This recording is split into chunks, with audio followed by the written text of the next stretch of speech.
We got to know each other because of some of the revisioning that you've been doing with the School of Education, teacher prep, and then also just the configuration around how many students and teachers should be working together in an environment that isn't bound by the traditional size of a classroom. And I've seen a few of your slides, but I'd be curious if you could just kind of provide an initial overview before we dig in a little bit around what that looks like and why that's important. But it's really been interesting as we've been thinking about how do you take a hard look at what's happening in K-12 education and really ask yourself whether or not this is what should be. We know, for example, that we have less people coming into the profession of education. We have more people who are leaving the profession of education. We'll see what happens during this time of pandemic and whether teachers stay or go, particularly those who are of retirement age and concerned about health and things like that. But I think too, as we start to look at schools with or without the current situation, there were questions that we were asking ourselves about, that just looking at things that just did not make sense. So why is it that every teacher in every single classroom has to know 173 different standards, that they have to know everything the collective we knows? Why is it that we put brand new teachers into a classroom, isolate them, close the door, and say good luck? Why is it that we put substitutes in a room in some random way, often underprepared, to work in schools? But we do that. We put all these people in these singular classrooms and expect them to be able to serve kids in all the ways that we think kids need to be served. And when you start thinking about that from a human capital perspective, you have to ask yourself how that makes any sense whatsoever, and how that job is even doable today. And so all of what we are doing comes from asking ourselves these fundamental questions about human capital, about the workforce, about how people work, about why we have people working in isolation, about why we expect people to know and have to be everything to everybody. One of the things I honestly hate hearing is, the industrial age models and all of that jazz. But the reality is, a lot of these designs were based off of efficiency models. Yeah. And I'm curious, how did you and others that you socialize with start to make that shift in thinking? Because I think that's the part that many leaders have trouble kind of making the first move out of that mindset into that new track or the new path. And I haven't figured out how to have that conversation with somebody yet. Well, I think one of the things that matters, right, is that many of the people who I talk to who automatically get it are people who've worked in other kinds of organizations, because there is no other organization that functions this way. So people who work in law firms, accounting firms, business, universities, even to a certain extent. But in most other organizations, people do not work in isolation, and they do not work in a way that requires them to know everything about that particular business. They distribute expertise, they're working in teams, they are thinking about how to personalize for customers and clients.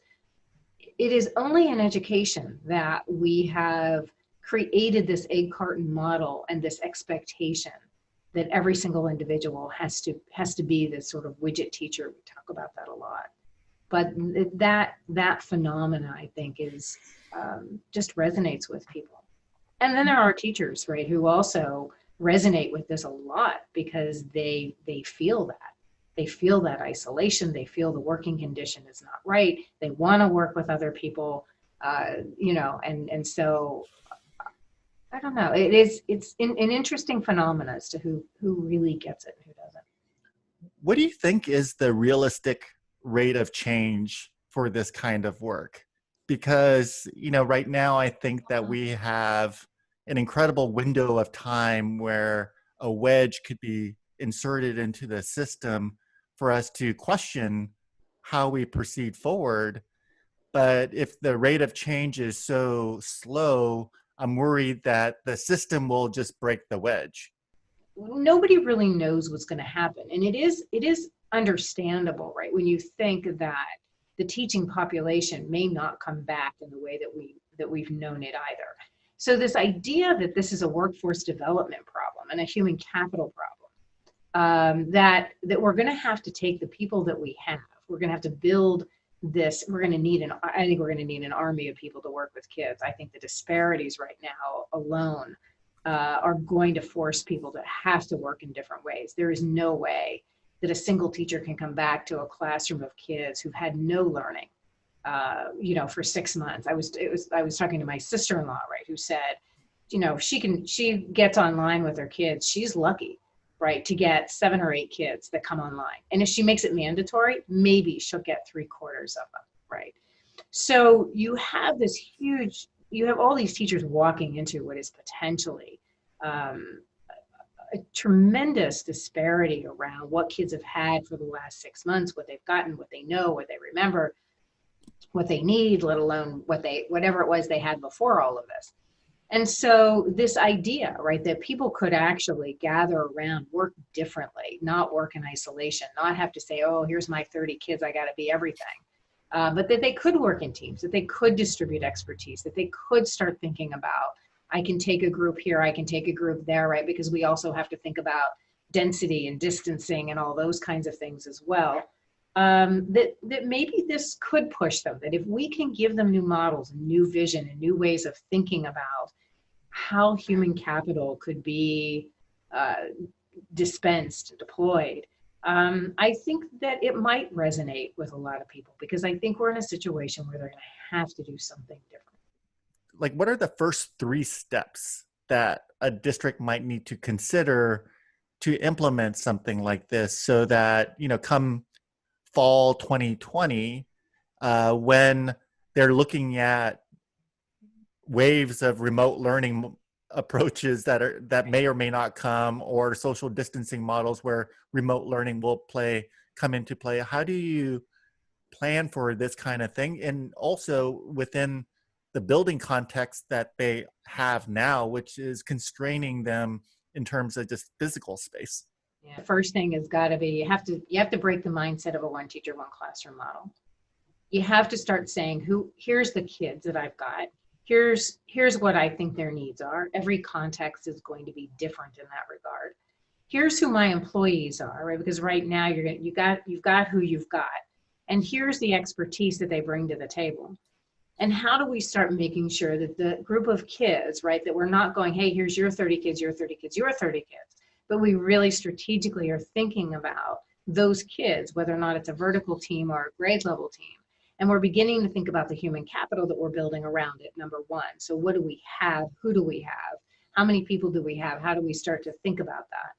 And then who do we need, right? So then how do we fill gaps? How do we go into the community? How do we find either other certified teachers, or people who are, we keep talking about community educators, that we are now going to build a variety of skill modules, for lack of a better term, because I do think we're going to need an army of people to step in and to work with kids. So whether those are people formerly known as teaching aides and paras that we skill up for very, very strategic, technical kinds of instruction. How do you teach kids to read? How do you teach kids, basic math skills?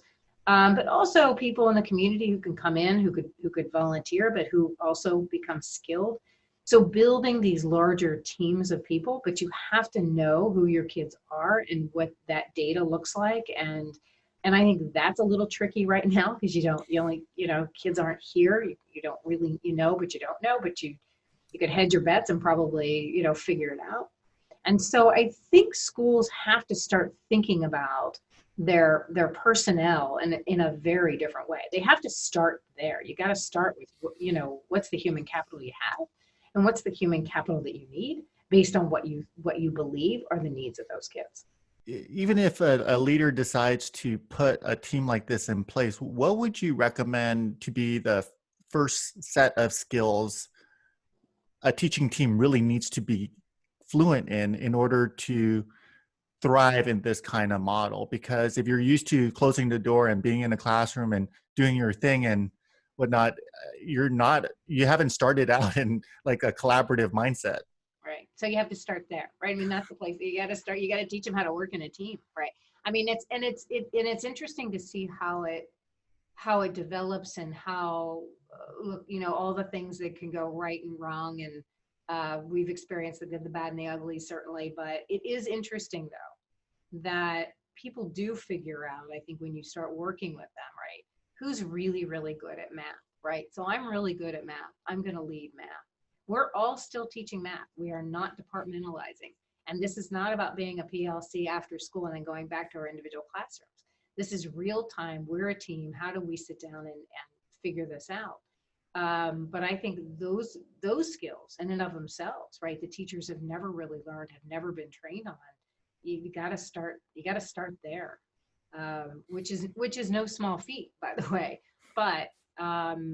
But I think in our experience, we found that people do gravitate this way, and they are, when they get their head around getting away from the accountability of this is my kids, and I can actually own a larger roster of kids with 3 or 4 other professional teachers, plus maybe a couple paras teaching aides right now that are trained in some different ways. And maybe I have a local university and I'm partnering with them, and we have teacher candidates, or we have people from the community who come in and who are volunteering. And you can get really smart and think about what it is we need and who we need. You can start building these teams. And the other part is, how do you build people then who are team leaders? Because that is another level then of teacher leadership. And very different than the way that we've thought about teacher leadership before, in terms of how you distribute expertise and how you look at data and how you group kids and how you think about who has the skills needed for that particular group of kids at that moment, because that might change during the day. And therein lies the beauty of the model, right? That we're building a set of adults around a group of kids, and we're not dependent that one individual is going to be the right individual for every one of those 30 kids and everything those 30 kids need. Thank you for the time for this interview. Really insightful thoughts around what we could change to make education even more equitable and more comprehensive in terms of the way we help students think about learning themselves, right? Just having one person tell you how to learn doesn't provide you with the diverse perspective that you need in today's world.